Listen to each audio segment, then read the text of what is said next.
I was really proud of the girls, how we started out against Angelo and finished it all the way through. Getting a big win like that does help boost the confidence. LCU is no different. They are a tough team to play, and just LCU can be sneaky good, and so I was really, really proud of how we finished that. And obviously with UT Tyler, we had many chances and many big moments, and if you're up 17-13 in the first set, and if you're up 24-20 in the third set, and you can't finish, that's on us. Tyler is a great team. I thought they played great volleyball that day, and this is a big lesson in just being tougher.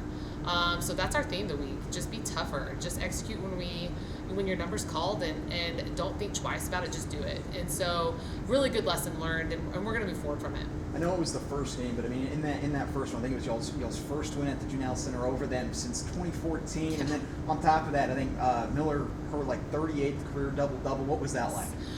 It was, we always say let's enjoy those moments, and we absolutely did that night. After we finished the game, we were like, let's go to dinner and let's be in this moment and let's enjoy it, and we did.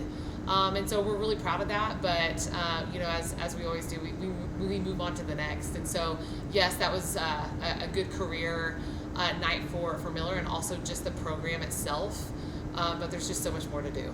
Conference play opens up this week with DBU, then you get that rematch against Tyler there. So it's what do you expect out of those matches? Yes, well, DBU is incredibly talented. They have a huge group of nice transfers, and they're a completely different team than what we've ever seen in Dallas Baptist. And so that Friday night matchup is going to be the real deal.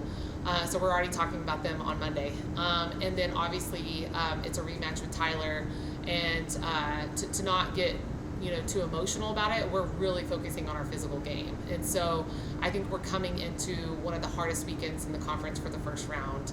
And so ready or not, we got to be ready. So you talked about your youth and your team. How do you feel like the team has matured as the season's progressed?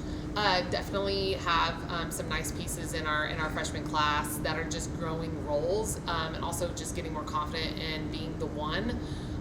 Because in our gym, it doesn't matter if you're a freshman or a 5th or 6th year senior. In some cases, they're contributing, and so I'm really proud of how Tatum's coming into her role, but also Emma Becker is finding some moments for herself that she's really working herself into being a permanent piece in that lineup. And so, but overall, we know we call it our 120th. There's 20 girls on our roster, and every single one of them have something to do with how we're playing. And so we're focusing on every single one of our pieces. You mentioned kind of the emotion you guys are going to have going into that Tyler game. How do you go about controlling that emotion in the moment to make sure you're aware of the situation, but you're not overreaching to a certain extent? Well, and I know Tyler's the bounce back game, but I want us to show out on Friday. I think that can set a tone for Saturday. I want to think and focus solely on DBU right now, and I think that honestly helps us manage Saturday. And so honestly, it's hard for me to answer that question about Tyler, because I'm really focused on Dallas Baptist right now, and we can't get to Tyler if we don't get through Dallas, and so to answer that question, that's kind of how we're approaching it right now.